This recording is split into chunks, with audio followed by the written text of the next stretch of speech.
warahmatullahi wabarakatuh.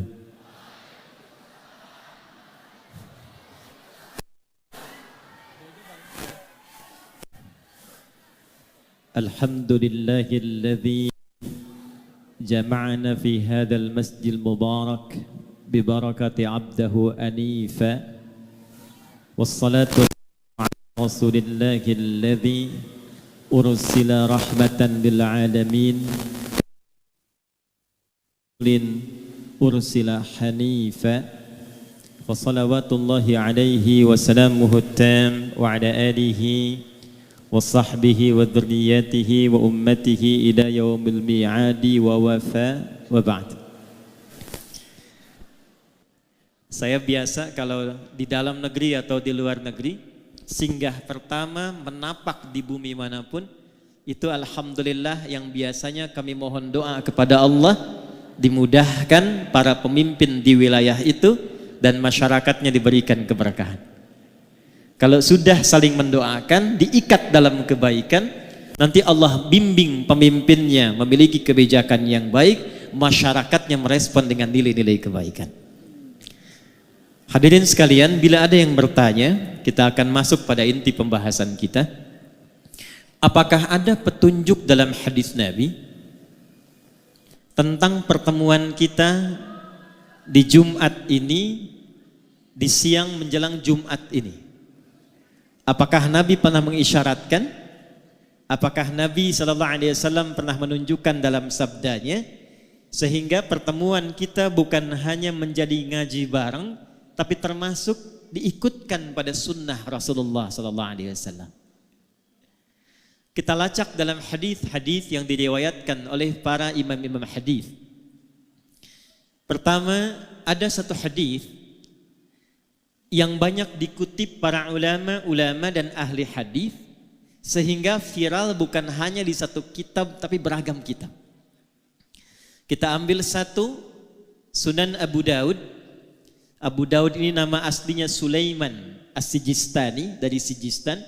Hafal banyak sekali hadis dan lisannya itu ringan mengucapkan hadis, lunak sekali. Kalau ditanya ini hadis apa, dijawab bukan hanya matannya, sanadnya, tapi kualitasnya. Ini sahih, ini dhaif, ini munkar, ini maudhu', ini makruh dan sebagainya. Maka Imam Ibnul Qayyim Al-Jauziyah berkomentar, jika ada dulu Nabi Daud mudah melunakkan besi dengan tangannya, maka ini Abu Daud mudah melunakkan hadis dengan lisannya. Beliau menyantumkan hadis ini dalam Sunan Abu Daud nomor hadis 4900. Ada juga yang lain, Imam At-Tirmidzi. Nama aslinya Muhammad, tumbuh berkembang di Tirmidz, dikenal dengan At-Tirmidzi. Meriwayatkan hadis ini dalam kitabnya Sunan At-Tirmidzi nomor hadis 1040. Ada lagi Ibnu Hibban, punya kitab namanya Sahih Ibnu Hibban, meriwayatkan hadis ini di nomor hadis 3020. Saya ambil jalur yang sama. Imam Abu Daud menerima dari Muhammad bin Ala. Muhammad bin Ala menerima dari Muawiyah bin Hisham. Muawiyah bin Hisham menerima hadis ini dari Imran bin Anas Al-Makki. Imran bin Anas Al-Makki menerima hadis ini dari Atha. Atha bin Abi Rabah menerima hadis ini dari Abdullah bin Umar radhiyallahu taala anhuma. Abdullah bin Umar radhiyallahu taala anhuma menerima hadis ini dari Rasulullah Muhammad sallallahu alaihi wasallam, bin Abdullah bin Abdul Muttalib bin Hashim bin Abdul Manaf bin Qusay bin Murrah bin Kilab bin Ka'ab bin Ghalib bin Fihr bin Malik bin Nadar bin Kinana bin Khuzaimah bin Mudrikah bin Ilyas bin Nizar bin Mudar bin Ma'ad bin Adnan bin Addi bin Adri bin Muqawwam bin Nahur bin Tarikh bin Ya'rub bin Yasjub bin Nabit bin Ismail alaihi salam bin Ibrahim alaihi salam bin Azar atau bin Nahur bin Abir bin Kinan bin Arfakhshad bin Sam bin Nuh alaihi salam bin Mikhlail Matushalah bin Kinan bin Anwas bin Tith bin Adam alaihi salam. Coba ulangi. Hadisnya berbunyi, qala Rasulullah sallallahu alaihi wasallam, udhkuru mahasina mautakum. Udhkuru mahasina mautakum wa kuffu an masawihim. Di jalurnya Sayyidah Aisyah radhiyallahu taala anha, di jalurnya Al-Mughirah bin Syu'bah radhiyallahu taala anhu, la tasubbu halakakum aw mautakum wadhkuru fihim khaira.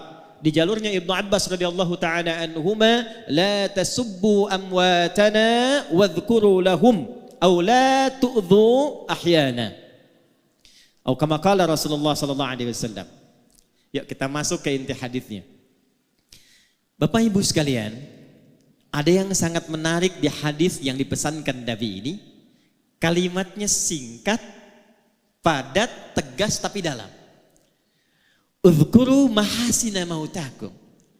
Kalau ada yang wafat di antara kalian, kata Nabi, maka sibukkanlah dengan menyebut-nyebut, memviralkan, menceritakan kebaikan-kebaikannya. Wa kuffu an masawihim. Wa kuffu ay imtana'u, dan kemudian tahanlah dirimu, jangan pernah lakukan an masawihim, untuk menyebutkan keburukan-keburukannya. Singkat, padat, dalam. Kalau ada orang wafat, kata Nabi, sibukkan diri kalian, apalagi keluarganya, kerabatnya, untuk memviralkan. Nah, di bahasa sekarang viral. Kalau terjemah dulu itu baru disebutkan, ceritakan. Kalau sekarang orang senang viral karena kalau sudah viral kemudian bisa di-share, bisa di-like dan di-subscribe. Viralkan. Kenapa mesti diviralkan? Di sini para ulama mengajarkan setidaknya ada 3 hal yang penting dalam kalimat Nabi ini, yang bila dikerjakan akan terus melahirkan manfaat bagi yang wafat, memberikan jariah bagi yang telah wafat, meneruskan kebaikan bagi yang hidup, dan yang ketiga yang paling penting, memberikan peta jalan kehidupan bagi yang hidup, bagaimana nanti setelah wafat akan dikenang seperti orang baik yang kita viralkan kebaikannya itu. Maka pelajaran pertama kita turunkan dengan cepat. 1, udzkuru mahasina mautakum. Kata para ulama, hadis ini yang pertama memberikan pesan dalam kepada kita, betapa Allah Subhanahu wa taala saking tingginya memuliakan ciptaannya, saking tingginya mengistimewakan manusia sebagai hambanya yang utama. Maaf, jangankan saat hidup, saat wafat pun dijaga kehormatannya. Jadi hanya dalam Islam yang manusia itu dituntun untuk memuliakan manusia lainnya, jangankan dalam hidup, saat wafatnya pun dijaga. Ini saya berikan satu rahasia ya, tapi ini diantara kita saja nih. Nanti saya akan nyambung ke almarhum nih. Buka Quran surah 17 di ayat ke-70, paling kanan di pertengahan di mushaf. Hanya manusia yang saat diciptakan oleh Allah, itu dari awal penciptaannya sampai pemberian misinya, sampai wafat dan kembalinya, dimuliakan, disanjung, diviralkan di kalangan makhluk lainnya. Saya mulai Quran surah ke-17 tadi ayat 70. Walaqad karramna bani Adam wa hamalnahum fil barri wal bahr وَرَزَقْنَاهُمْ مِنَ الطَّيِّبَاتِ وَفَضَّلْنَاهُمْ عَلَى كَثِيرٍ مِّمَّنْ خَلَقْنَا تَفْضِيلًا. وَلَقَدْ كَرَّمْنَا, ayatnya dimulai dengan lam, qad tambahna. Lam saja sudah taukid menguatkan, qad sudah tahqiq menjamin, na ta'zimun nafsi li ta'zimus sya'ni. Paham? Tidak. Kalau di Quran itu ada ayat dibuka dengan lam, ditambah dengan qad, ini menunjukkan ayatnya begitu istimewa, begitu penting, kandungannya tak sama dengan ayat biasa. Kalau sudah pakai lam, pakai qad, ditambah pakai na, singkatan dari nahnu, ditujukan ke Allah, ini menunjukkan informasinya bukan sekedar istimewa, tapi begitu agung, saking agungnya Allah menghadirkan keagungan zatnya untuk menunjukkan keagungan informasi yang disampaikan. Contoh bandingannya Quran surah 54 ayat 17, 22, 32, 40 tentang Quran.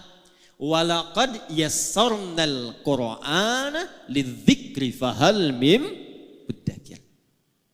Saking agungnya Quran, tingginya Quran, itu orang-orang yang mau berinteraksi dengan Al-Quran, ngaji Quran, membaca Quran, menghafal Quran, itu dijamin keutamaannya 4 kali dibandingkan dengan amalan biasa menggunakan lam, qad, dan na' ta'zimun nafsi. Karena itulah Quran tidak diturunkan kecuali malaikat yang istimewa yang membawa, Jibril. Sejak Jibril bawa Quran, naik status jadi Ruhul Amin, Sayyidul Malaikat. Diturunkan pada Nabi Muhammad SAW. Begitu Nabi Muhammad membawa Al-Quran, naik status beliau menjadi Sayyidul Anbiya wal Mursalin. Diturunkan di hari Jumat. Begitu Jumat mendapati turunnya Quran, naik status harinya menjadi Sayyidul Ayyam. Diturunkan di malam hari, saat turunnya malamnya berubah menjadi status Lailatul Qadar, Lailatul Mubarakah. Turun di Mekah, Mekah berubah menjadi tempat yang penuh berkah. Turun di Yathrib, Yathrib berubah jadi Al-Madinah Al-Munawwarah. Siapa saja yang bisa dekat dengan Al-Quran, maka mendapatkan keutamaan serupa dan jaminannya keagungan Allah Subhanahu wa Ta'ala. Ayat yang serupa nafasnya itu tentang manusia. Jadi bukan hanya Al-Quran. Saat Allah mencipta Adam, lalu diciptakan keturunannya Bani Adam, 7 kali disebutkan dalam Al-Quran, itu dibuka kalimat penciptaan dan penetapannya dengan lam, qad, dan nun. Nah, seperti halnya Allah membuka keagungan Al-Quran. Walaqad karramna Bani Adam. Allah menegaskan, hey, aku tidak menciptakan hambaku manusia ini dengan penciptaan biasa. Bersamaan dengan penciptaannya, aku muliakan, kata Allah, seluruh bagian penciptaannya. Jadi cuma satu makhluk Allah yang dicipta itu semuanya mulia. Baik fisiknya, sampai sifatnya, sampai keadaan dirinya. Contoh Bapak Ibu, ini secara fisik, jin tidak disebutkan, malaikat tidak disebutkan, cuma manusia. Quran surah 95 di ayat yang keempat. Saking sempurnanya fisik manusia, itu dibuka dengan 3 risalah Nabi. Nabi Isa alaihissalam, Nabi Musa alaihissalam, Nabi Muhammad sallallahu alaihi wasallam. Wattini waz zaitun. Risalah Nabi Isa alaihissalam. Wa turisi, risalah Nabi Musa alaihissalam. Wa hadzal baladil, risalah Nabi Muhammad sallallahu alaihi wasallam. Untuk apa Allah bersumpah dengan 3 rasul unggul ini dan ditutup dengan Sayyidul Anbiya wal Mursalin untuk menegaskan laqad khalaqnal insana fi,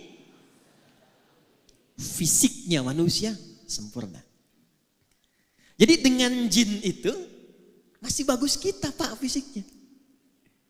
Dengan jin itu Bu masih bagus kita.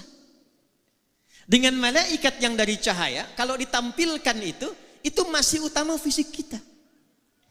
Jadi dengan malaikat saja masih unggul, dengan jin unggul, apalagi dengan hewan.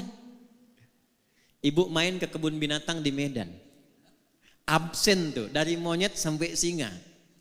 Bandingkan sama wajah ibu yang ada di cermin, jauh Bu. Jauh. Karena itu ketika disebutkan mulia, dinamakanlah dengan bashar. Disebutkan 35 kali dalam Al-Quran. Kita selalu ngaji Jumat tuh kalau enggak Yasin Al-Kahf.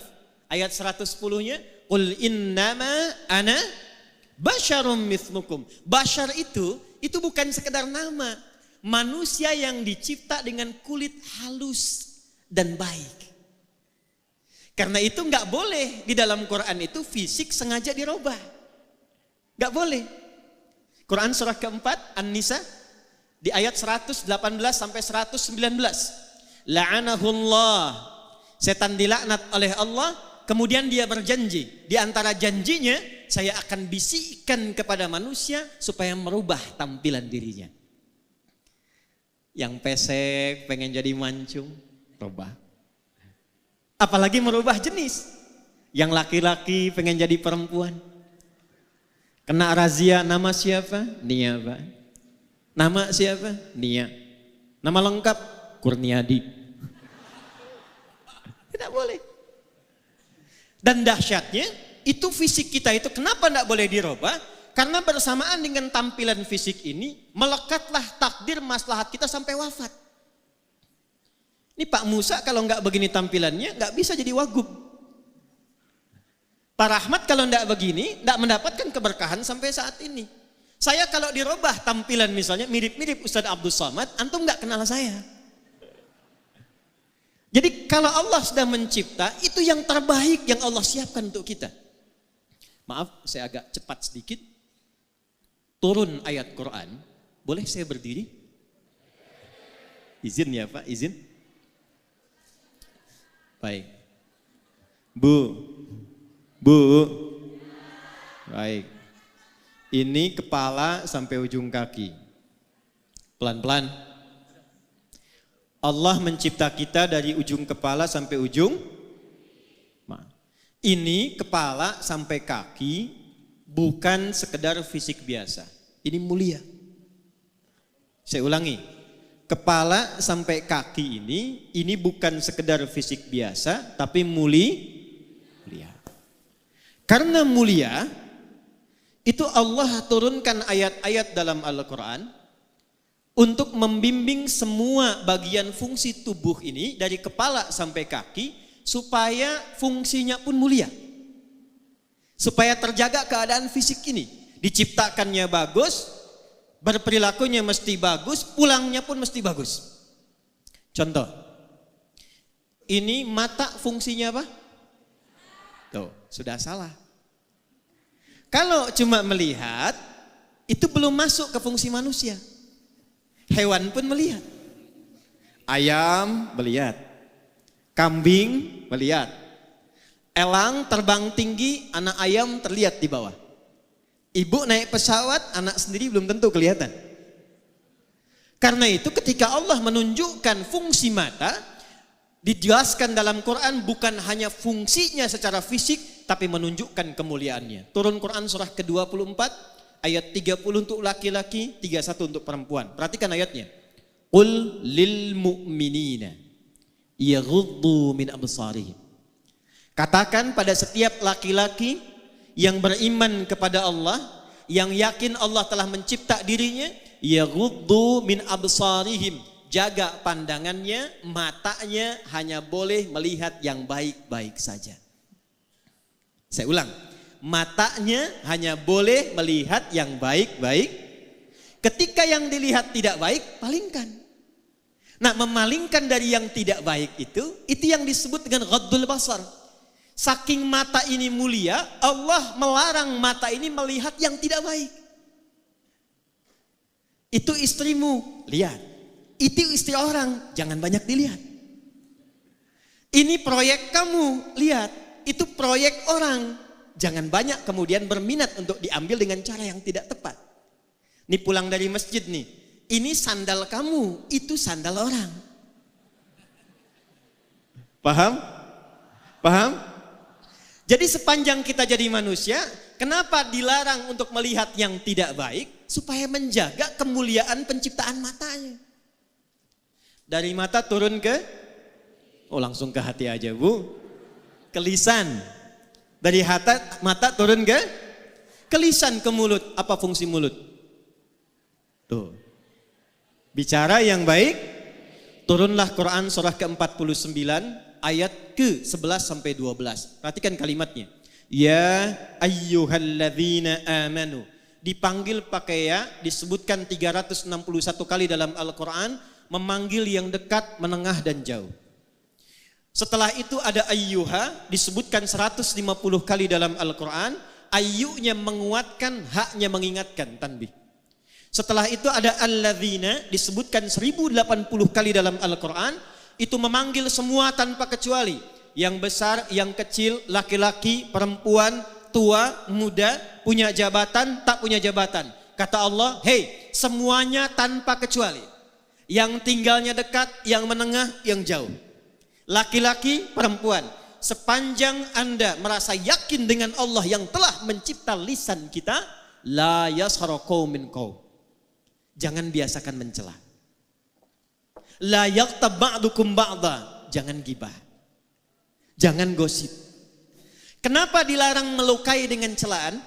Kenapa lisan tidak boleh merendahkan? Karena dijaga oleh Allah supaya lisan ini selalu tampil terhormat.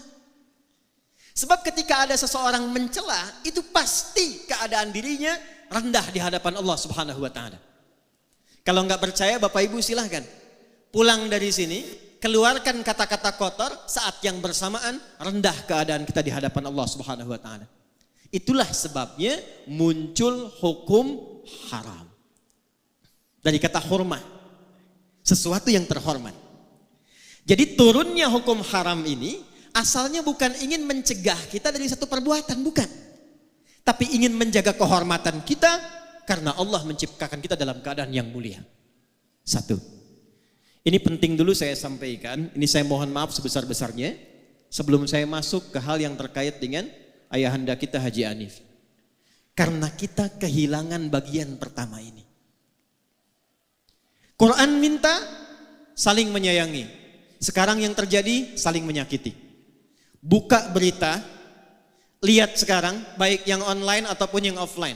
Setiap kita buka berita 85% beritanya kalau bukan pembegalan, bukan perampokan, bukan kemudian pembunuhan, maaf, yang satu mencela pada yang lainnya. Yang satu melukai pada yang lainnya. Padahal yang kita ngaji Quran yang sama, nabinya nabi yang sama. Kenapa orang dahulu bisa menjaga dan mempraktekkan Quran itu untuk menampilkan kebaikan dirinya? Orang sekarang jauh dari petunjuk Quran dan hadis. Ini bagian pertama. Awas hati-hati ya, hati-hati. Karena nanti ada orang yang saat akan masuk surga, ditimbang amalnya, kata Nabi, ternyata terhambat dia karena pernah melukai fisik baik dirinya ataupun orang lain.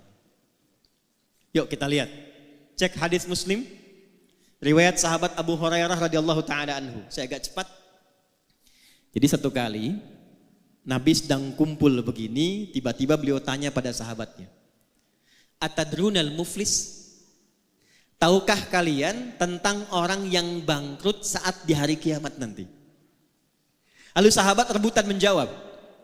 Kata mereka, "Ya Rasulullah, al-muflisu fina ma la dirham lahu wa la mata'." Orang bangkrut menurut kami yang sudah tidak punya uang spesial pun, tak ada aset sedikit pun. Secara teori dunia benar. Tapi perhatikan jawab Nabi. Al-muflisu min ummati. Orang bangkrut yang mengaku umatku itu. Tolong garis bawahi ya. Nabi tidak menyebutkan umatnya Nabi Isa, tidak menyebutkan umatnya Nabi Musa, tapi ada orang mengaku umatnya Nabi Muhammad sallallahu alaihi wasallam. Saya tanya yang hadirin di sini semua, kita umatnya Nabi bukan? Ulangi, kurang keras. Umatnya Nabi bukan? Perhatikan baik-baik, hati-hati. Ada di antara umat Nabi, ya'ti yaumal qiyamati, datang di hari kiamat bisolatin, solatnya rajin sekali. Jadi tercatat tulisan di kitabnya itu rajin solat. Jangankan fardunya, sunnahnya pun dia buru. Dia tahajud, dia sholat sunnah, ada catatannya. Wasyamin, rajin puasa. Jangankan Ramadan, Senin datang dia puasa, Kamis datang dia puasa. Dia tak tunggu Senin Kamis, dia lakukan puasa Daud. Wazakatin, rajin zakat. Fokus. Cuma sayang kata Nabi, wayati qad syatama hadza. Tapi saat yang bersamaan dia pernah mencaci orang lain. Wa qadzafa hadza, menuduh orang lain. Wa daraba hadza, menyakiti fisik orang lain. Puncaknya, awas hati-hati, wasafaka dama hadza. Bahkan ada yang menumpahkan darah, menyebut nama Allah di dalamnya. Allahu Akbar, tembak orang lain. Allahu Akbar, bunuh orang. Allahu Akbar, bom orang lain. Hati-hati, kalau Nabi pernah sampaikan, berarti potensi terjadinya itu mungkin terjadi. Maaf, mudah-mudahan tidak terjadi di Medan dan di tempat lainnya lagi. Apa yang ngamin? Jadi waktu terjadi bom di Jalan Tamrin, Itu saya sedang di Lampung. Duar meledak. Lagi begini tadi. Tiba-tiba jamaah angkat tangan bertanya, Ustaz, apakah bom di Jalan Tamrin itu termasuk jihad fisabilillah? Saya bilang, Pak, sependek pengetahuan saya, jihad fisabilillah itu jihad di jalan Allah, bukan di Jalan Tamrin. Jihad fisabilillah itu jihad di jalan Allah, bukan di Jalan Tamrin. Maka kata Nabi, kalau ada yang seperti itu mesti hati-hati. Karena apa yang terjadi? Tu'khadhu hadza min hasanati. Kalau ada orang baik sholat, lantas dia setelah sholat mencela orang, maka diambil pahala itu dari sholatnya, diberikan kepada orang yang baru dicelanya itu. Kalau ada orang puasa, saat buka menggibahi orang, menggosipkan orang, itu diambil pahala puasanya, ditransfer kepada orang yang digibahi itu. Fa in faniyat hasanatuhu, kalau habis kebaikan ini masih ada sisa satu, pernah fitnah orang, maka karena nggak ada bekal lagi, bangkrutlah dia. Dosa-dosa orang yang difitnah itu diambil, diberikan kepadanya. Faturiha finnar, maka dicuci dulu di neraka, baru kemudian diangkut, diberikan ke dalam surga. Fisik. Awas, penting saya sampaikan karena sabda Nabi ini zaman sekarang kita mudah dapati. Betapa banyak orang cuma update status tapi isinya bisa melukai orang lain. Dan yang paling menarik, betapa banyak Nabi ngasih kemudahan untuk ibadah, tapi ketika dipraktekkan kok menjadi saling berselisih. Mudah-mudahan di sini tidak ya. Atau jangan-jangan tidak kelewat. Baik, yang kunut ada dalilnya. Yang tidak kunut ada dalilnya. Yang salah itu yang tidak sholat subuh. Kenapa kemudian yang kunut dan tidak kunut jadi bermasalah? Saya pernah menangani satu kasus suami istri itu tidak saling tatap semalaman gara-gara persoalan turun dari tidak ke sujud.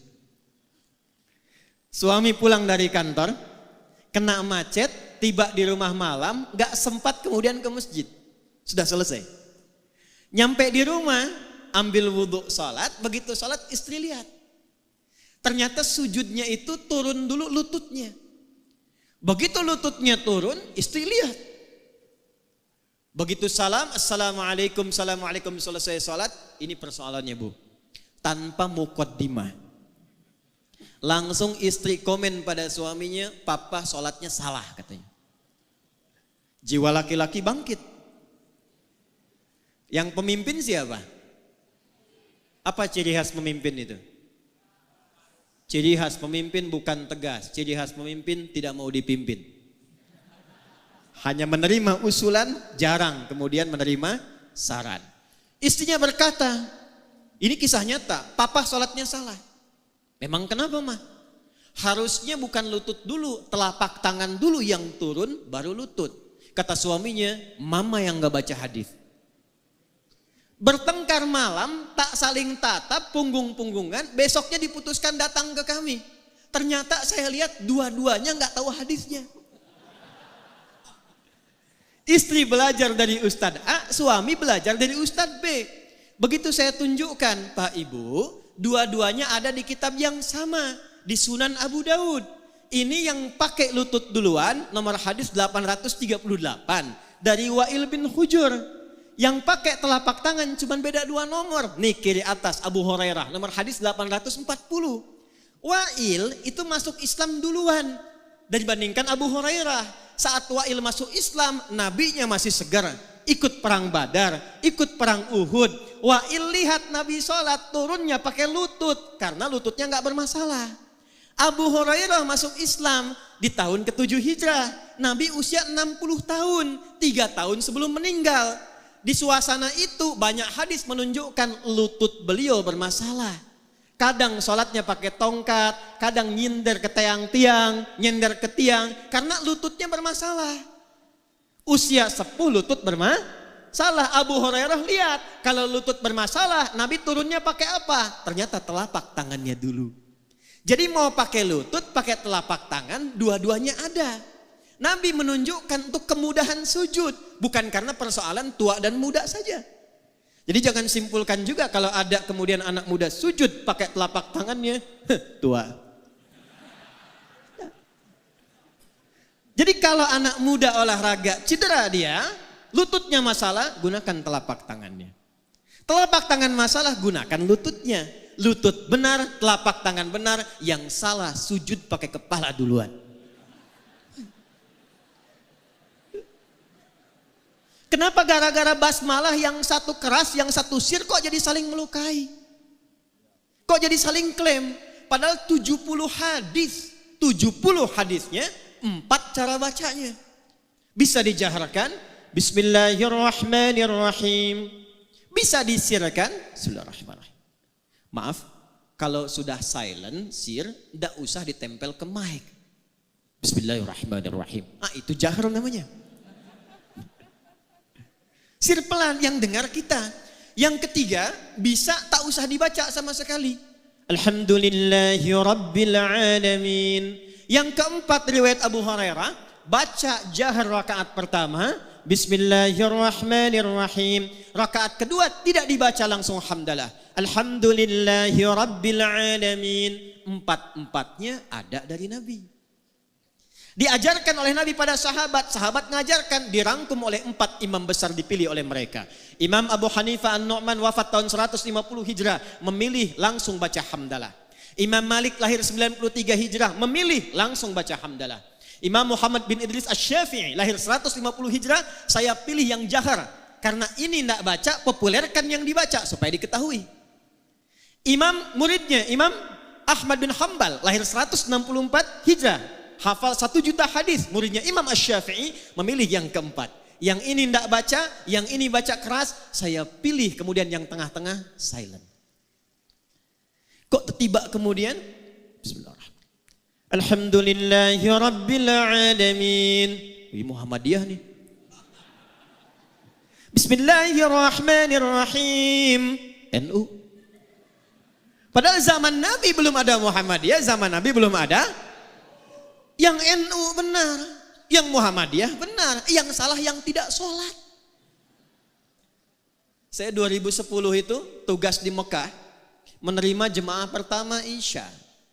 Qadarullah imamnya Syekh Sudes. Begitu sudah mengatakan istau, istaqimu, takbir, Allahu Akbar. Alhamdulillahi Rabbil Alamin. Itu komen jamaah samping saya persis, pertama masih ingat saya, iki imamnya Muhammadiyah ya. Jadi Muhammadiyah cabang Masjidil Haram. Nah ini yang harus diperkaya para ulama kita itu. Muhammadiyah bagus, NU bagus, persaudarakan semuanya, Muhammadiyahnya, persisnya, dewan dakwahnya, ketemu di masjid yang sama, yang pimpin ini kunut, yang tidak kunut aminkan. Allahumma hdina fi man hadait, belakang amin. Gantian begitu, yang pimpin yang tidak kunut, yang makmum tidak perlu sujud sahwi. Paham? Takbir.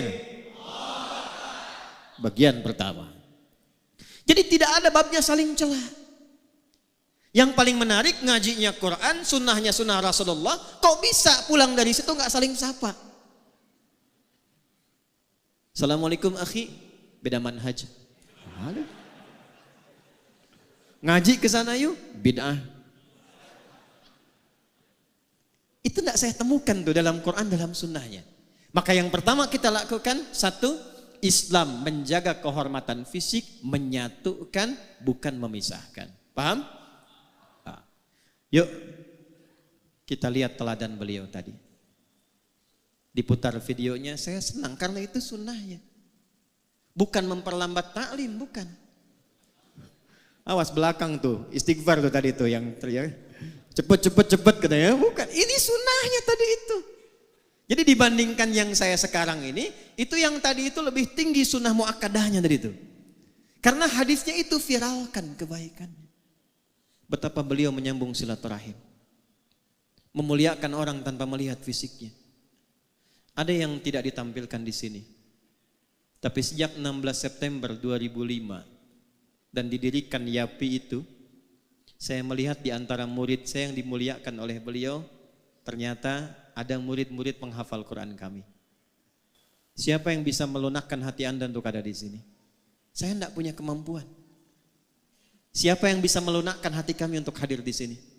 Maka keteladanan pertama yang penting saya sampaikan, seperti tadi ditampilkan, beliau sayang pada keluarganya, sayang pada anaknya, perhatian pada cucunya, sayang kepada orang dekat dan jauh, punya program persiapan pulang ke akhirat. Itu bagian pertama yang kita tampilkan.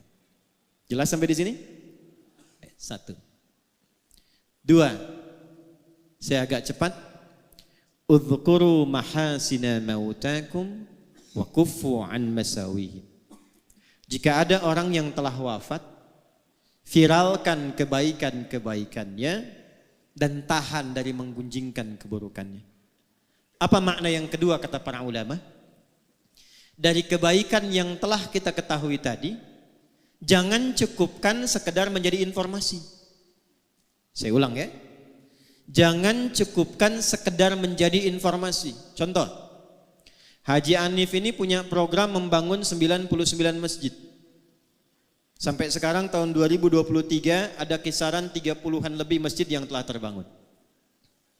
Beliau support ambulan, perhatian mendirikan klinik dan sebagainya. Alhamdulillah, untuk beliau selesai. Jariahnya mengalir. Ada 9 lafaz di hadis Muslim, cukup Nabi yang memberikan garansi lewat hadis ini. Perhatikan kalimatnya. Disebutkan 9 lafaz di hadis Muslim, kalimatnya idza matal insan. Atau dalam riwayat lain idza matal abdu. Imam Nawawi rahimahullahu taala dalam syarahnya menafsirkan idza matal insan ay idza mata ibnu Adam. Kalau seorang manusia yang beraktivitas meninggal dunia. Izin, maaf. Manusia disebut dengan 5 nama dalam Quran. Berapa nama? Ada bashar 35 kali disebutkan dalam Quran. Ada ins dipasangkan dengan jin 18 kali disebutkan di Quran. Ya ma'syaral jinni wal wa ma khalaqtul jinna wal. Ada insan 65 kali disebutkan dalam Quran. Yang keempat ada nas 240 kali disebutkan dalam Quran. Dan yang kelima ada Bani Adam 7 kali disebutkan dalam Quran. Semua nama itu punya makna. Kalau disebutkan insan, itu artinya menunjuk aktivitas manusia dari bangun sampai tidur lagi. Saya ulang ya. Kalau disebutkan insan, ya iqra bismi rabbikal ladzi khalaqal ar-rahman 'allamal khalaqal. Kalau disebutkan al-insan, itu bukan sekedar menunjuk nama manusia, tapi menekankan totalitas aktivitasnya dari bangun tidur sampai tidur lagi. Nah, Nabi menyebutkan dalam hadis riwayat Muslim tadi, idza matal insan, jika manusia yang beraktivitas dari bangun sampai tidur lagi itu selesai aktivitasnya. Ini ingin memberikan pesan kepada kita. Anda sesibuk-sibuknya, sehebat-hebatnya, punya jabatan yang tinggi, harta yang banyak, ilmu yang luas, tetap kita akan wafat. Itu poinnya. Idza matal insan, kalaupun sibuk sampai tidurnya sedikit, bisnisnya banyak, ngajarnya banyak, kedudukan tinggi, pada akhirnya wafat. Meninggal. Quran surah 39 ayat 30, innaka mayyitun wa innahum mayyitun. Silahkan berbuat apapun kata Nabi, tapi pada akhirnya Anda wafat. Nah, sebelum wafat itu, ini poinnya. Maka Nabi berpesan, bagi setiap personalnya lewat hadis Muslim tadi, siapkan diri kita supaya saat wafat itu mendapatkan kebahagiaan yang sama atau bahkan lebih dengan saat hidup. Maaf, jangan sampai hidup rumahnya mewah, enak kerjanya, aktivitas nyaman, tapi begitu wafat kemudian suasananya menjadi sempit dan gelap. Ukuran berapa di alam kubur itu? 2 kali 3? 3 kali 4? Ada yang 10 kali 15? Tidak ada ya? Baik, tapi perhatikan baik-baik. Ada orang-orang yang menyiapkan sebelum wafatnya sehingga dijamin oleh Allah tempat kuburnya lebih luas dibandingkan dengan apa yang dia dapatkan di bumi.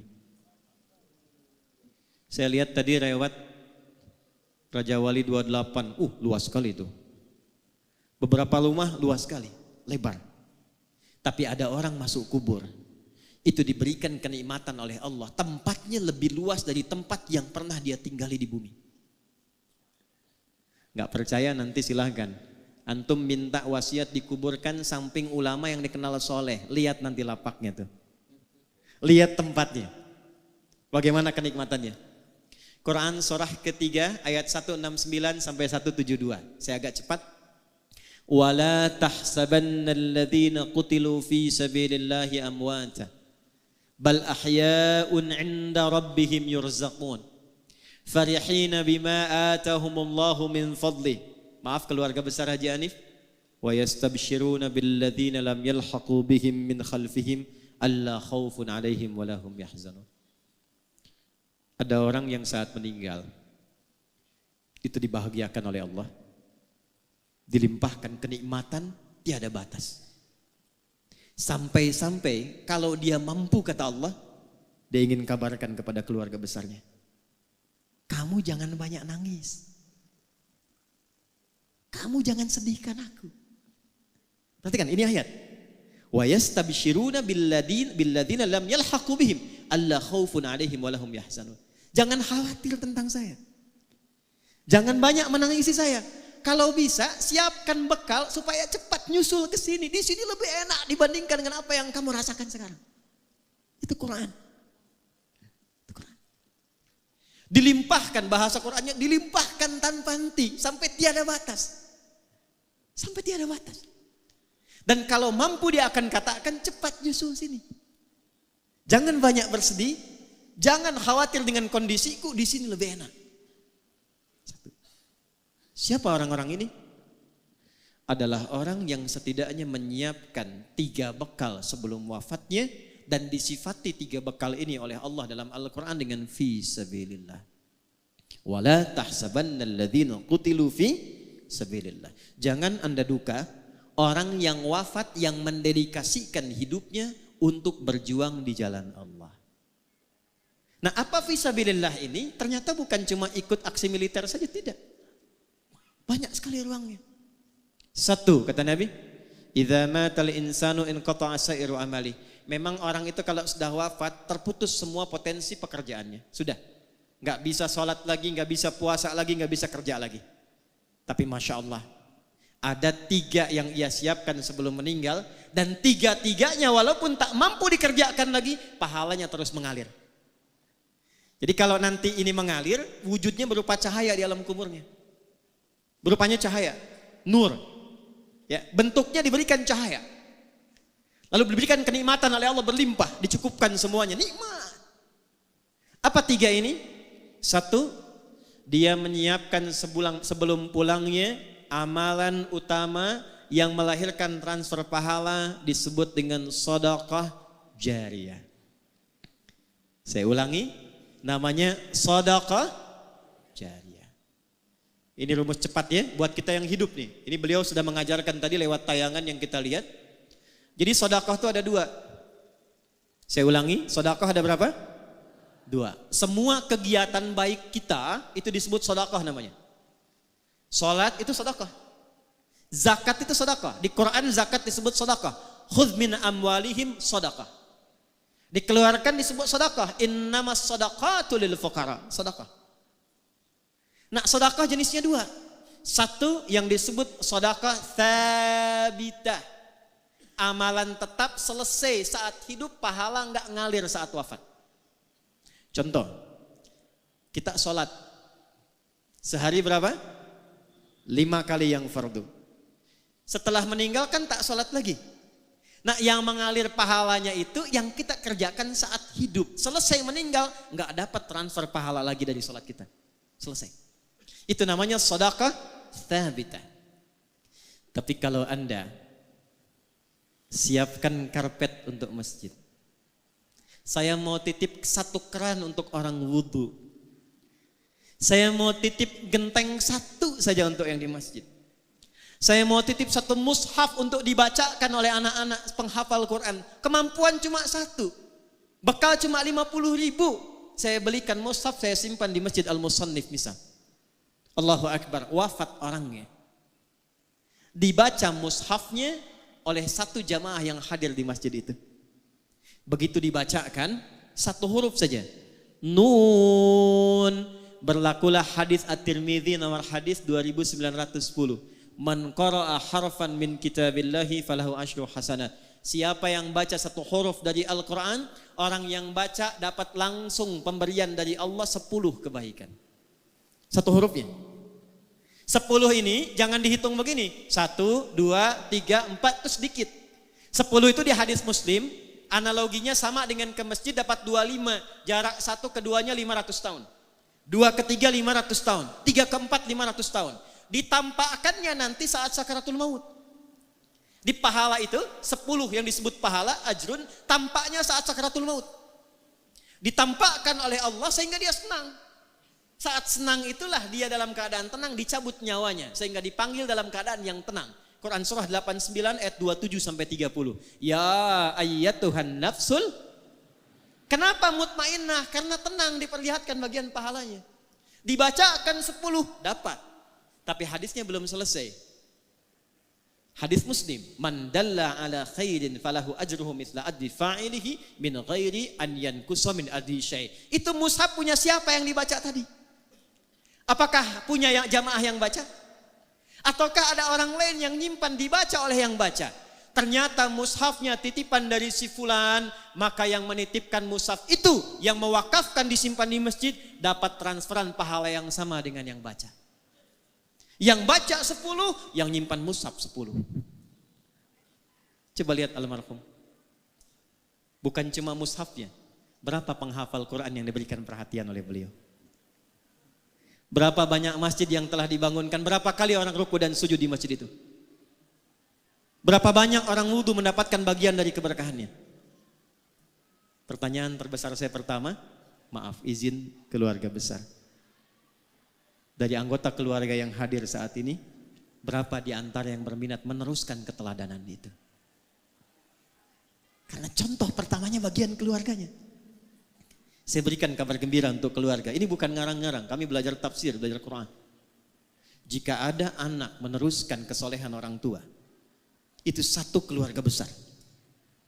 16 keluarga besar beliau, istri beliau yang mulia Hajah Syarifah, keluarga besar beliau, anak-anaknya, sampai cucunya. Kalau benar diteruskan, itu surga yang Allah janjikan, bukan surga biasa. Turun Quran surah 13. Ar-Ra'd ayat 23 sampai 24 dari 8 pintu surga. Surga itu ada 8 pintunya, tengah-tengahnya tamannya. Namanya Aden. Yang tertinggi Firdaus. Kalau ada anak meneruskan kebaikan orang tuanya, maka saat masuk surga itu anaknya dipanggil untuk menggandeng kedua orang tuanya. Lewat tengahnya taman indah surganya. Saya bacakan ayatnya. Jannatu adni yadkhulunaha. Ada satu keluarga besar dipanggil oleh Allah, bukan 1, 2, semua keluarganya. Jadi kalau normal hisab itu kan fulan, Adi Hidayat datang, Lutfi datang, Andre datang, Andi datang. Ini tidak. Satu keluarga besar, Anif hambaku datang. Siapa mereka ini? Wa man salaha min abaihim, anaknya pertama disebut, anaknya. Gandeng bapak ibumu yang soleh itu, yang telah kemudian menanamkan legasi amal yang kau teruskan. Minta digandeng. Ini Allah yang firmankan. Kalau ayah memulai, itu wajar.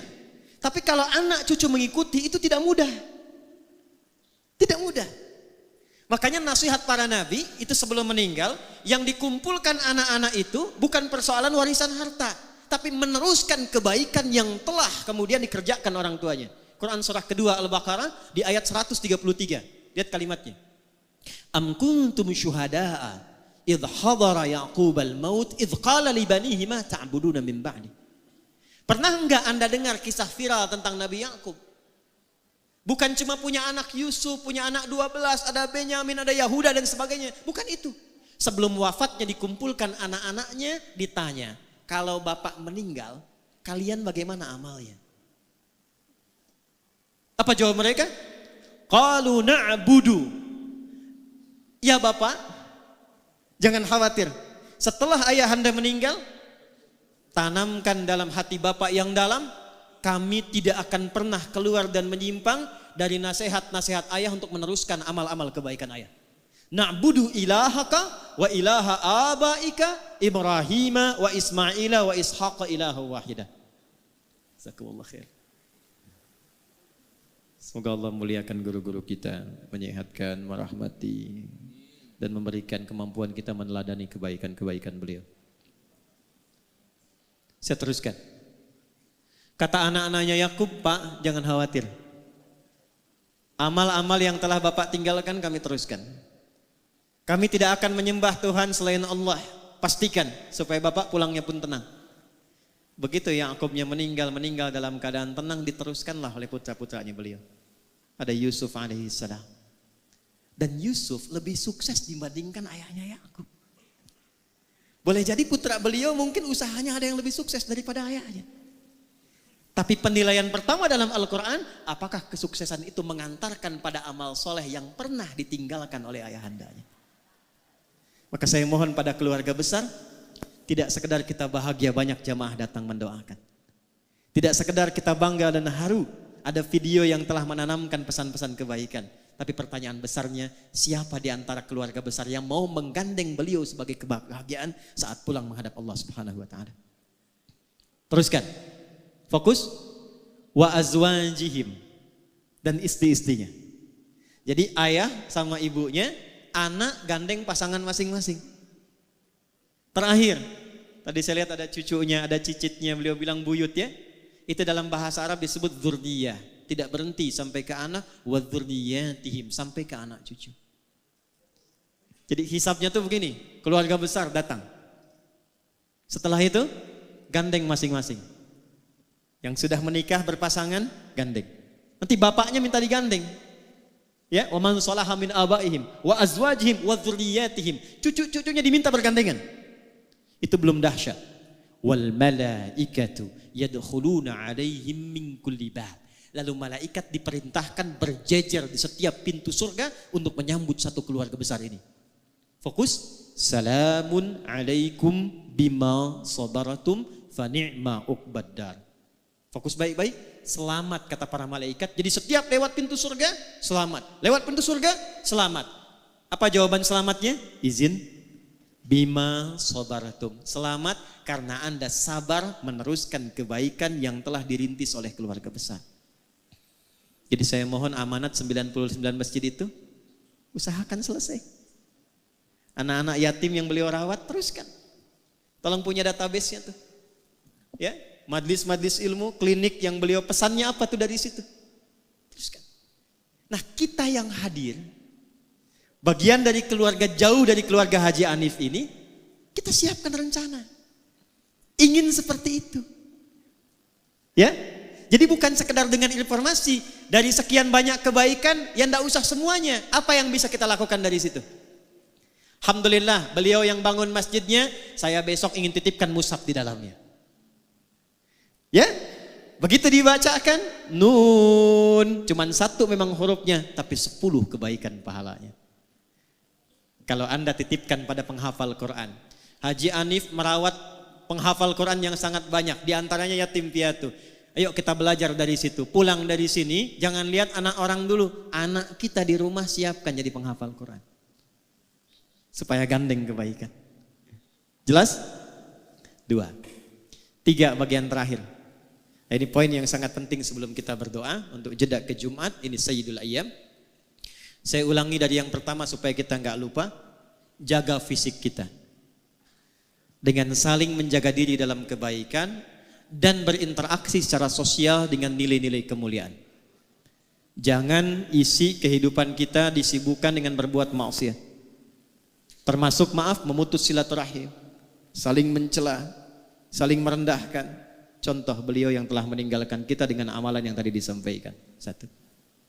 2. Tidak ditampilkan amalan soleh orang wafat itu kecuali untuk diteruskan oleh keluarganya atau diteladani oleh orang-orang yang mengetahuinya. Izin, tadi saya baru sebutkan 1, sedekah jariyah. Jadi ini setiap yang sholat nanti Jumat nih sekarang taklim, beliau tinggal terima aja tuh. Tinggal terima, Masya Allah. Nanti lihatnya saat masuk ke alam kubur. Ya, saat masuk baru dirasakan. 2. Ilmin yuntafa'u bihi. Ada ilmu yang pernah diajarkan, itu diteruskan. Saya mohon izin tidak bermaksud mengajari, tapi hanya mengingatkan anak-anak beliau dan cucunya. Saya yakin selama hidup tuh pasti ada petuah-petuah beliau yang baik. Teruskan, ajarkan lagi. Beliau mungkin pernah mengajarkan jangan tinggal sholat. Beliau mungkin pernah mengajarkan bersabar ketika menjalani usaha. Berbuat yang jujur, itu ilmu. Ya, jadi mohon maaf nih, izin cucunya, anaknya, kalau ada bawaan malas sholat, ingat beliau rahimahullah. Ingat buyut, ingat ayah. Karena cahaya nggak sampai. Di Mesir ada orang soleh, kisah nyata. Begitu beliau meninggal, maaf, anak perempuannya jadi penari. Penari yang terbuka, saya tak perlu sebut lah.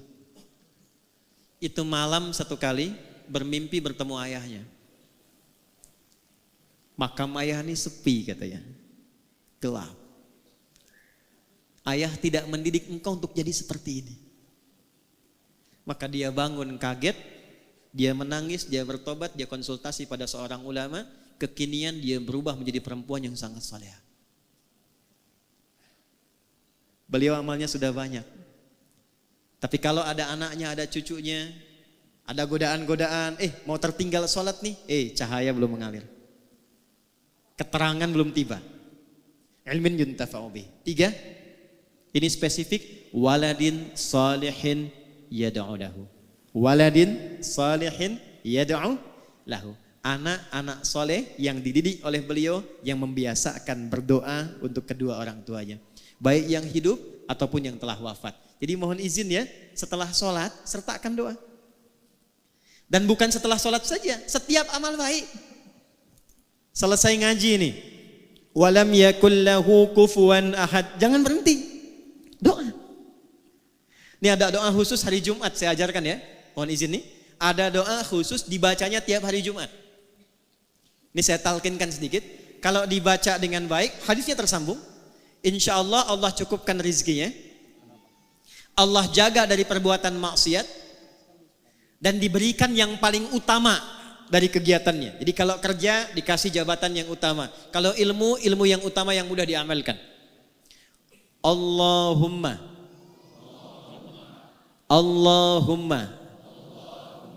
ikfina bihalalika an haramik. Allahumma ikfina bihalalika an haramik wa aghnina bi ta'atika an ma'siyatik wa bi fadlika amman siwak. Nah, itu biasakan di hari Jumat. Ya, dibacanya boleh yang laki-laki itu saat jeda di antara dua khutbah. Yang perempuan itu semua Jumat tuh afdal. Yang perempuan biasanya Sayyidah Fatimah radhiyallahu taala anha itu punya waktu khusus dan punya asisten untuk melihat kondisi matahari hanya Jumat saja. Ba'da asar menjelang maghrib. Jadi kalau sudah tiba matahari itu mau ke barat, itu asisten Sayyidah Fatimah mengatakan hanal waqt. Kata Sayyidah Fatimah, hahya waktuha. Waktu mustajab itu dari mulai malam ke pagi, khususnya saatan, waktu sejenak di antara dua khutbah, puncaknya menjelang maghrib. Bacakan 3 bagian itu dan itu bersanad. Itu bersanad. Yang terakhir, yang ketiga. Saya ulangi, yang terakhir, yang ketiga. Setelah mendapatkan bagian-bagian tadi, istiqamah, pilih satu, siapkan bekal kita untuk pulang. Tadi kan sudah banyak beliau Haji Hanif rahimahullah ta'ala. Masjid ada, yatim ada, klinik ada, susah, banyak nirunya. Nah setelah paham yang banyak tadi, oleh kita keluarkan satu untuk kita, yang cocok apa? Tidak harus ikuti banyak, yang cocok apa? Apa dasar hadisnya? Singkat, hadisnya sahih. Nabi duduk dengan sahabat, Lalu menyampaikan, nanti di hari kiamat di antara kalian ada yang dipanggil oleh pintu-pintu surga. Kata Nabi, ada yang dipanggil dari pintu Ar-Rayyan. Ya, maka nada munadin, penjaga pintu Ar-Rayyan manggil, aina shaimun, aina shaimun, mana yang biasa di dunianya puasa, mana yang biasa puasa. Maka nanti refleks amalan puasa itu menggerakkan tubuh bangkit. Enggak bisa antum asal bangun, saya, tidak. Karena mulut dikunci. Al-yauma nakhtimu ala afwahihim wa tukallimuna aydihim wa tashhadu arjuluhum. Itu yang menggerakkan tubuh bangun, itu amal kita. Kalau tidak biasa puasa, tidak bisa bangun. Tapi kalau biasa puasa, amalan puasanya mendorong tubuhnya bangkit, langsung dia pergi ke tempat itu. Fa idza dakhaluhu ughliqa. Kalau masuk semua, tutup langsung. Enggak bisa ngintip. Itu pintunya Ar-Rayyan yang biasa puasa. Ada pintu namanya babut tahajud. Memang tidak rajin puasa, tapi dia tunggangi satu amalan, saya pengen tahajud. Maka nanti dipanggil lewat pintu namanya pintu tahajud, babut tahajud. Ada pintu namanya babu sedekah. Pilih 8 amalan pokok, pilih salah satu, tunggangi itu sebelum kita pulang menghadap Allah Subhanahu wa taala. Itu rumusnya.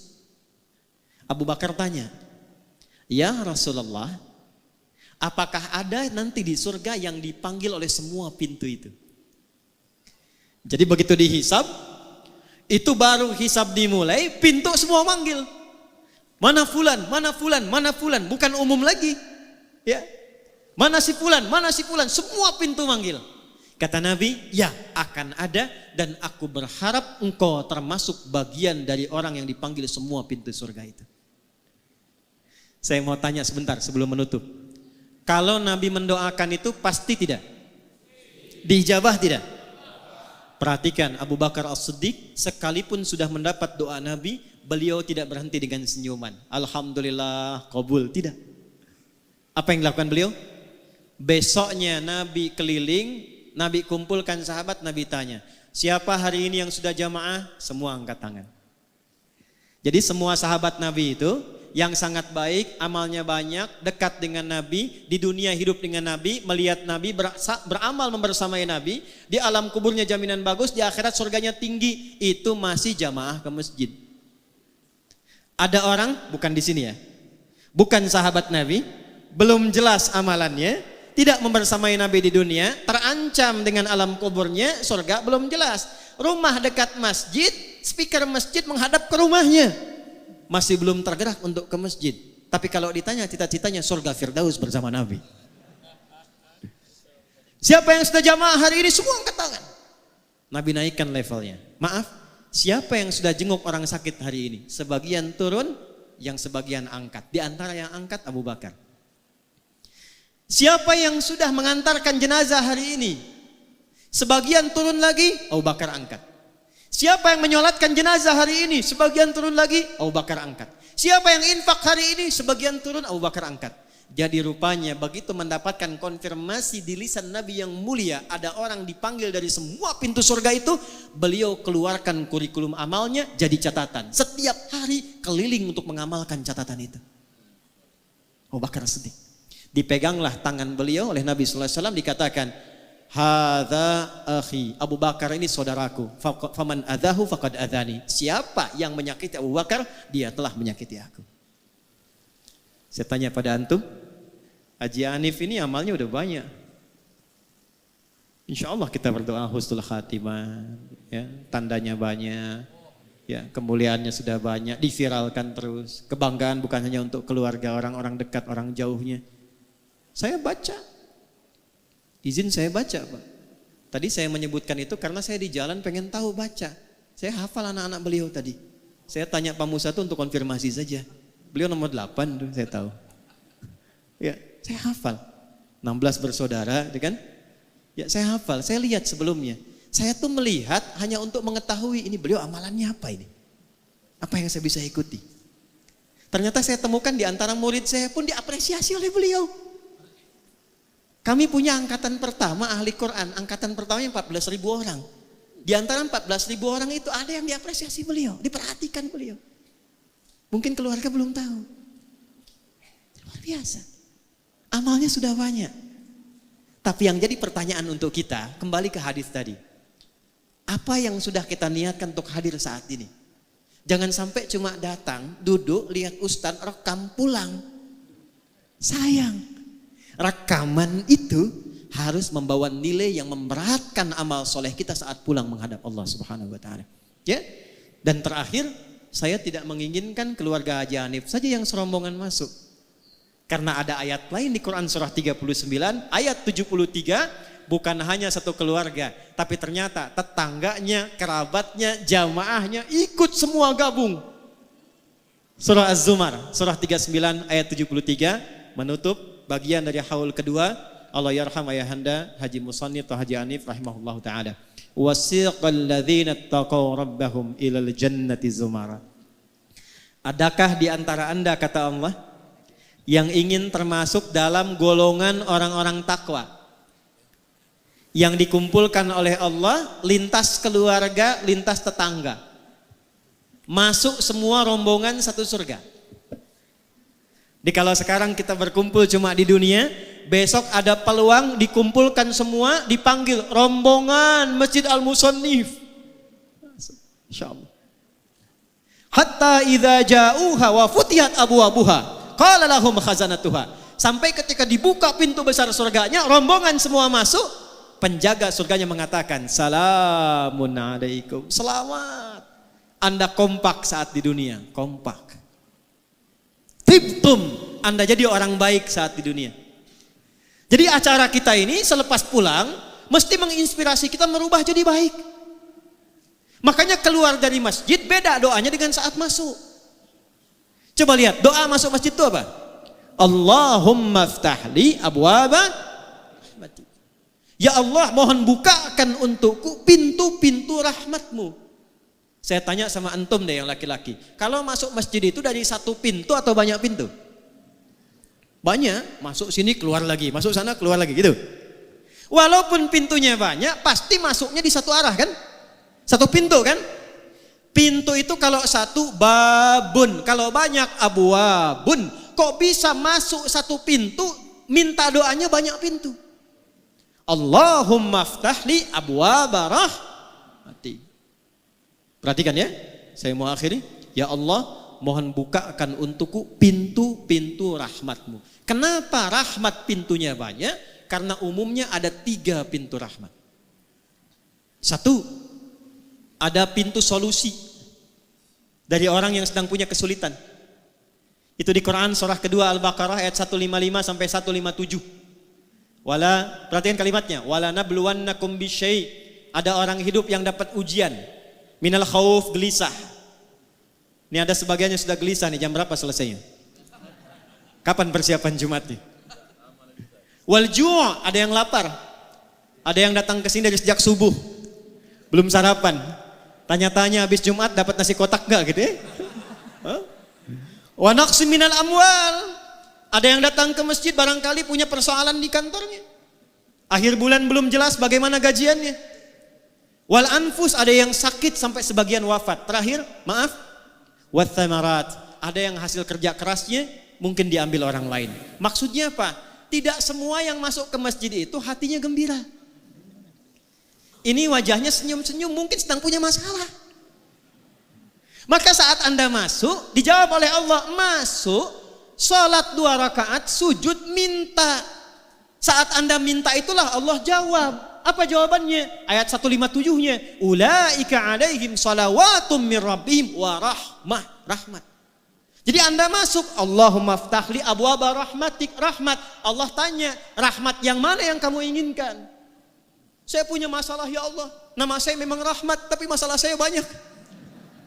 Sujud minta. Makanya ke masjid itu jangan cuma diam. Datang, sholat 2 rakaat, sujud minta. Bukan bikin status. Bukan gosip. Saya tidak Ustaz, tidak seperti ibu itu tuh, sama. 2, maaf. Rahmat Allah yang kedua itu singkatnya puncak ampunan dari dosa yang sudah berlumur. Pernah mabuk, pernah zina, pernah bunuh, pernah merampok, pernah membegal. Ada yang begitu di sini? Mumpung ada polisi di luar tuh. Ya. Kalau ada orang pernah menyimpulkan bahkan ini dosa saya terlampau banyak, tidak tahu diampuni atau tidak, maka Allah turunkan sifat yang tertinggi yang keempat. 1 ghafir, 2 ghafar, 3 ghafur, 4 rahim dengan rahmatnya. Turun Quran surah 39 ayat 53. Qul ya ibadiyalladzina asrafu ala anfusihim la taqnatu min rahmatillah. Anda datang ke masjid, sujud, taubat. Begitu taubat, diampuni dosanya oleh Allah, diberikan jalan pulang yang lapang. 3, ini bagian yang paling penting. Rahmat Allah meminta keutamaan dunia dan akhirat. Meminta keutamaan dunia dan akhirat. Dan puncak tertingginya surga. Makanya komen Nabi, susah orang masuk surga dengan amalnya kalau bukan rahmat Allah. Maka sering kita mintakan kemuliaan dunia dan akhirat, kita punya nama doanya. Doa yang hanya viral di Indonesia. Al-Baqarah ayat 201. Wa minhum may yaqulu rabbana atina fid dunya wa fil akhirati wa qina adzabannar. Doa apa itu? Sapu jagat. Ada doa sapu jagat, ada doa sapu enggak ada jagatnya, ada doa jagat enggak ada sapunya. Cuma di Indonesia, orang Arab enggak kenal itu. Ya? Tapi doanya ada, Al-Baqarah ayat 201, itulah masjid. Tapi, ini yang mau saya akhiri, sebelum kita berdoa, coba keluar dari masjid. Kakinya kaki apa? Doanya sama enggak dengan saat masuk? Tidak. Saat keluar yang kita katakan, Allahumma inni as'aluka min fadlik.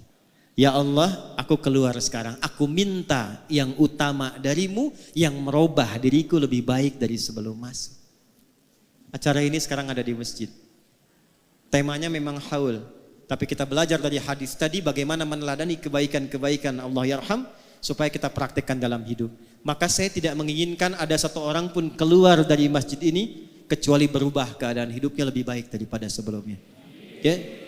Insya Allah keluar dari sini kita menjadi rajin sholat. Insya Allah keluar dari sini kita menjadi rajin mengaji Al-Quran. Insya Allah keluar dari sini kita bersaudara saling menguatkan. Tidak menjelek-jelekan orang lain. Ya, memuliakan, mendoakan orang lain. Dan saya bermohon pada Allah mudah-mudahan pertemuan kita jam'an mubarakah menginspirasi siapapun yang ada di luar. Kita berikan contoh. Insya Allah jangan tunggu haul tahun depan lagi. Tapi setelah keluar dari sini, kalau ada orang tanya, di mana orang baik di Indonesia? Medan. Di mana yang rajin sholat di Indonesia? Medan. Di mana orang jujur di Indonesia? Medan. Di mana orang-orang yang menyambung silaturahim? Medan. Sehingga Anda bisa berkata, Horas. Sampai kembali ke hari kiamat insya Allah. Kita berdoa. Dan kita akan sampai ke persiapan Jumat. Mudah-mudahan doa kita diterima oleh Allah Subhanahu wa taala. Saya tidak bermaksud mewakili para ulama-ulama kita, hanya menyampaikan kembali apa yang diajarkan. Doa kita ada 3 insyaallah. Yang pertama doa dikhususkan pada Allah yarham Haji Musannif atau Haji Hanif.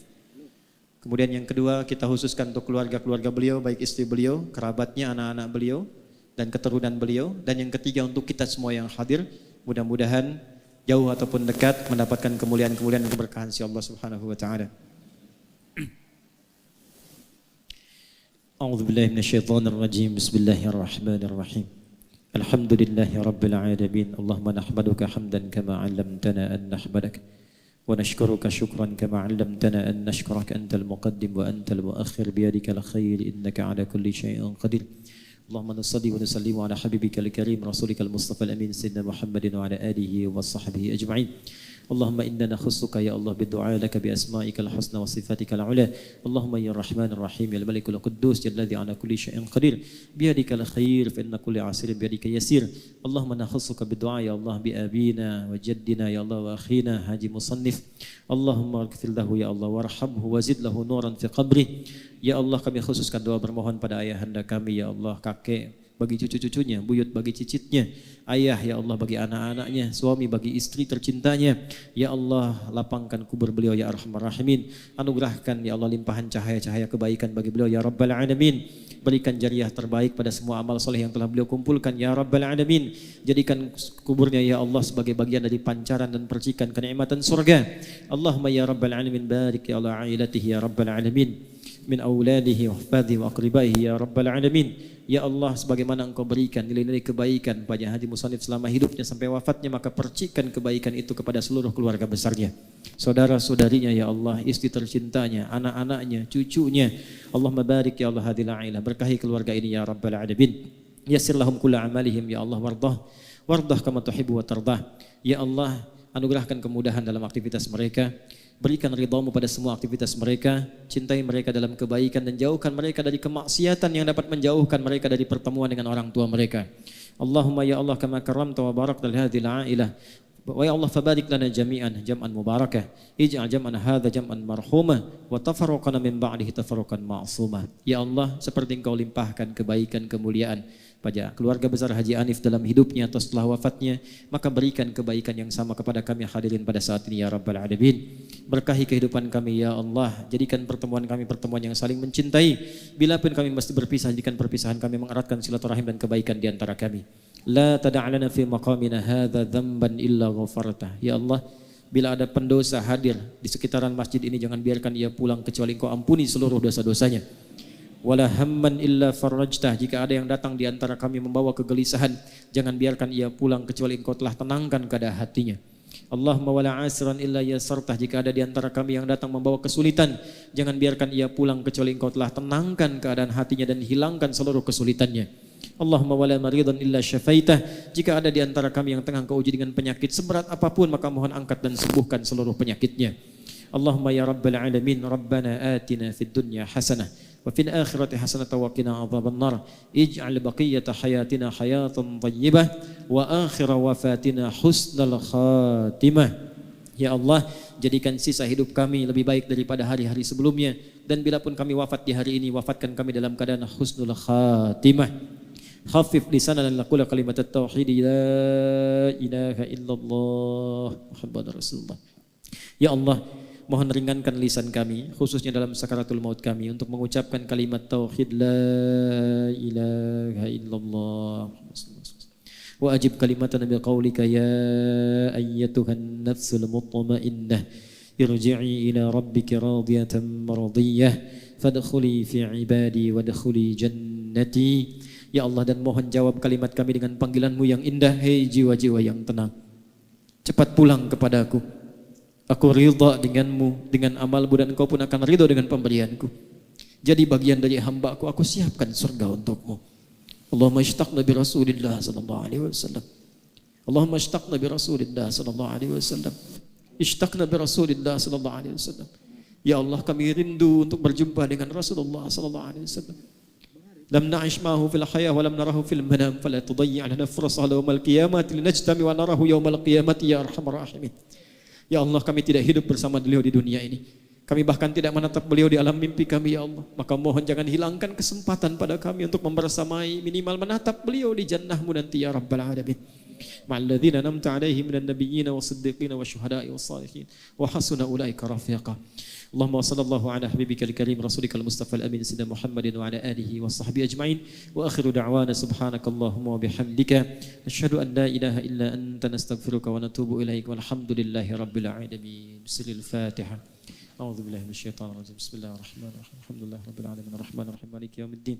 Iyyaka na'budu wa iyyaka nasta'in. Shiratal mustaqim shiratal ladzina an'amta 'alaihim ghairil maghdubi 'alaihim waladdallin. Terima kasih saya haturkan kehormatan pada seluruh keluarga besar Haji Musannif, para ulama, hadirin sekalian yang hadir. Terima kasih, semoga Allah berkahi kita. Assalamualaikum warahmatullahi wabarakatuh.